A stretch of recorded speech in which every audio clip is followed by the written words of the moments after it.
મિત્રો, પ્રોગ્રેસ કિચનમાં આપનું સ્વાગત છે। આજે આપણે કંઈક અલગ જ રીતે અને એકદમ દેશી સ્ટાઇલમાં આપણે ક્રીમી અને હેલ્ધી એવા પાસ્તા બનાવીશું। આ પાસ્તા આજે આપણે ઘરમાં રહેલી વસ્તુમાંથી જ બનાવીશું, તો પણ તે એકદમ ક્રીમી અને બજાર જેવા એકદમ ટેસ્ટી બનશે। તો પાસ્તા બનાવવા માટે સૌથી પહેલા તો આપણે એક વાસણ લઈ લેશું અને તેમાં પાણી લઈ લેશું। પાસ્તા બાફતી વખતે પાણી આપણે પ્રમાણમાં વધારે લેવાનું, જેથી આપણા પાસ્તા બફાય અને છૂટા થાય। આ પાણી ગરમ થાય એમાં આપણે 1 ચમચી જેટલું તેલ નાખી દઈશું અને તેની સાથે જ આપણે સ્વાદ પ્રમાણે મીઠું નાખી દઈશું। તેલ નાખવાથી આપણા પાસ્તા જ્યારે બફાશે ત્યારે એકદમ છૂટા છૂટા રહેશે। હવે આપણે પાણીને એકવાર બરાબર ગરમ થવા દઈશું। આપણું પાણી ગરમ થઈ ગયું છે તો આપણે એમાં હવે પાસ્તા નાખી દઈશું। આજે મારી પાસે બધા જ આકારના પાસ્તા છે, તો મેં આજે મિક્સ પાસ્તા જ બધા લઈ લીધા છે। આને બરાબર હલાવી અને ફૂલ ગેસ પર આને આપણે બફાવા દઈશું। આપણા પાસ્તા બફાય છે ત્યાં સુધીમાં આપણે પાસ્તા માટે એક ગ્રેવી બનાવી લઈશું। તો તેના માટે એક કઢાઈમાં આપણે 2 થી 3 ચમચી જેટલું તેલ લઈ લઈશું। તેલ ગરમ થાય એટલે આપણે ટામેટાને આ રીતે કાપી તેને આ રીતે એમાં મૂકી દઈશું।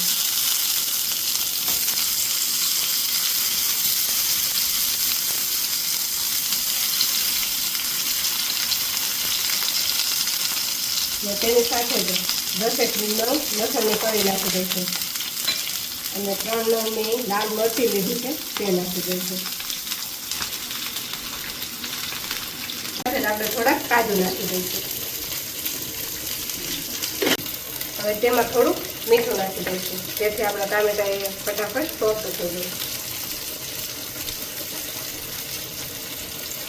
અને આને ઢાંકીને આપણે ટામેટા સોફ્ટ થાય ત્યાં સુધી એને ચડવા દઈશું। તો આપણી જે ગ્રેવી બનાવવાની છે એ ટામેટાને એવું ચડે છે ત્યાં સુધીમાં આપણે આ બાજુ પાસ્તા પણ બફાઈ ગયા છે। તો પાસ્તાને હવે આપણે એક જાળીમાં નીતારી લઈશું। કોઈ પણ જાળીમાં નીચે વાસણ રાખી તેને આપણે નીતારી લઈશું અને આ પાણી વધે તેને આપણે ફેંકી નથી દેવાનું, આપણે એ જ પાણીનો પાસ્તામાં ઉપયોગ કરીશું। તો આપણા પાસ્તા આ રીતે બફાઈ જાય પછી એના પર આપણે એવું લાગે કે પાસ્તા ચોટી જાય છે તો થોડુંક ઠંડુ પાણી નાખી દેવાનું, જેથી આપણા પાસ્તા એકદમ છૂટા છૂટા રહેશે। આપણે જે ગ્રેવી બનાવવા માટે ટામેટા ચડવા મૂકેલા હતા તે પણ હવે ચડી ગયા છે અને જો એની છાલ આ રીતે ઉપરથી એકદમ પોચી થઈ ગઈ છે, તો આ રીતે આપણે હાથેથી લઈએ તો પણ એની છાલ અલગ થઈ જશે। તો આવી રીતે આપણે પહેલાં બધા ટામેટાની છાલને અલગ કરી લઈશું।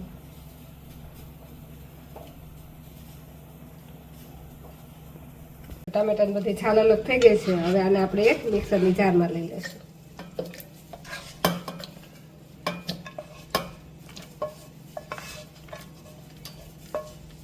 આ ગ્રેવીમાં આપણે એકદમ ગ્રેવી ક્રીમ બને એના માટે આપણે દૂધની ઉપર જે મલાઈ હોય તે 2 ચમચી આપણે આમાં મલાઈ એડ કરીશું। તો આ બધી જ વસ્તુને આપણે પીસી લઈશું। તો આ રીતે આપણે એકદમ સ્મૂથ એવી પેસ્ટ બનીને રેડી થઈ ગઈ છે। તો હવે આપણે પાસ્તાનો વઘાર કરી લઈએ। તો આપણે એક કઢાઈ લઈ લેશું, તેમાં આપણે 2 ચમચી તેલ લઈ લેશું।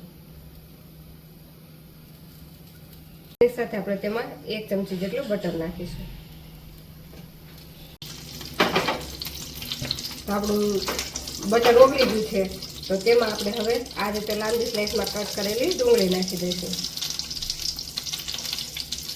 તેની સાથે જ આપણે કેપ્સિકમ નાખી દઈશું। આમાં તમે તમારી પસંદના કોઈ પણ શાકભાજી નાખી શકો। તેની સાથે જ આપણે તેમાં મકાઈ નાખી દઈશું। હવે આ બધી જ વસ્તુને આપણે થોડીક વાર માટે સાતળવાની છે અને આપણે થોડીક વાર માટે સાતળવાની, અને એકદમ સોફ્ટ થાય ત્યાં સુધી નહીં સાતળવાની, થોડી ક્રન્ચી રહે તેટલી જ આપણે એને સાતળવાની છે। આમાં આપણે સ્વાદ પ્રમાણે થોડુંક મીઠું નાખી દઈશું। શાકભાજી પૂરતું જ આપણે મીઠું નાખીશું, કેમ કે આપણે પાસ્તા બાફવામાં નાખ્યું છે અને ગ્રેવી બનાવી તેમાં પણ થોડુંક નાખેલું છે। હવે આને આપણે આ રીતે વચ્ચે વચ્ચે ચલાવતા રહીશું એટલે ફટાફટ તે સોફ્ટ થઈ જાય। તો 5 મિનિટમાં આપણા વેજીટેબલ બધા સોફ્ટ થઈ ગયા છે, તે 50% જેટલા વફાઈ ગયા છે. તો હવે તેમાં આપણે જે પેસ્ટ બનાવીને રાખી છે ગ્રેવી તે નાખી દઈશું. આ ગ્રેવીમાં આપણે કાજુ અને ઘરની જે મલાઈ નાખેલી છે તેના લીધે એકદમ ક્રીમી લાગશે. ગ્રેવીને આપણે બધા શાકભાજી સાથે સરસ મિક્સ કરી દઈશું.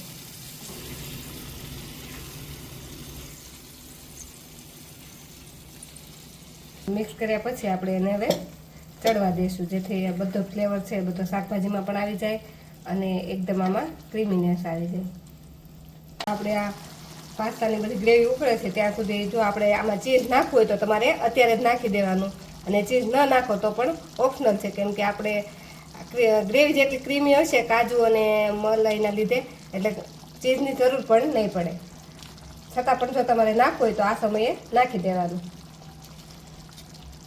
ચીઝને પણ આપણે ગ્રેવી સાથે સરસ મિક્સ કરી દઈશું. અને બધી જ વસ્તુને મિક્સ કરી અને થોડીક વાર માટે રહેવા દઈશું, એટલે બધું ચીઝ છે એ મેશ થઈ જાય. હવે આ બધી જ વસ્તુ સરસ મિક્સ થઈ ગઈ છે. તો હવે તેમાં આપણે જે બાફીને પાસ્તા રાખેલા છે તે નાખી દઈશું. આપણા પાસ્તા પણ જો એકદમ છૂટા છૂટા બફાઈને થયા છે. આના પર ઠંડુ પાણી નાખીએ એટલે આવી રીતે બધા જ પાસ્તા છૂટા છૂટા થઈ જાય.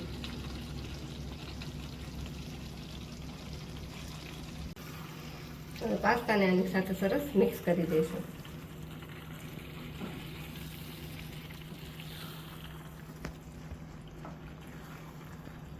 બધી જ વસ્તુ સરસ મિક્સ થઈ ગઈ છે. હવે જે આપણે પાસ્તા બાફતી વખતે જે પાણી બચાવ્યું હતું તે પાણી થોડુંક આપણે આમાં એડ કરી દઈશું. જો આપણા પાસ્તા બફાશે એટલે આપણે ગ્રેવી ઘાટી થઈ જશે, એટલે આ રીતે થોડુંક પાણી એમાં નાખી દેવાનું.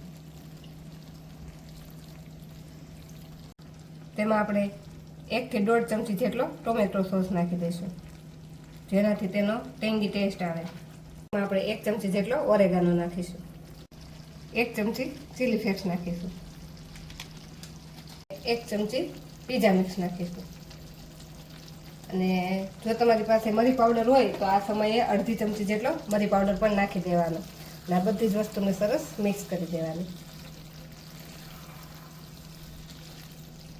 આપણે કવર કરી અને 2 થી 3 મિનિટ માટે એકદમ ધીમા ગેસ પર રહેવા દઈશું.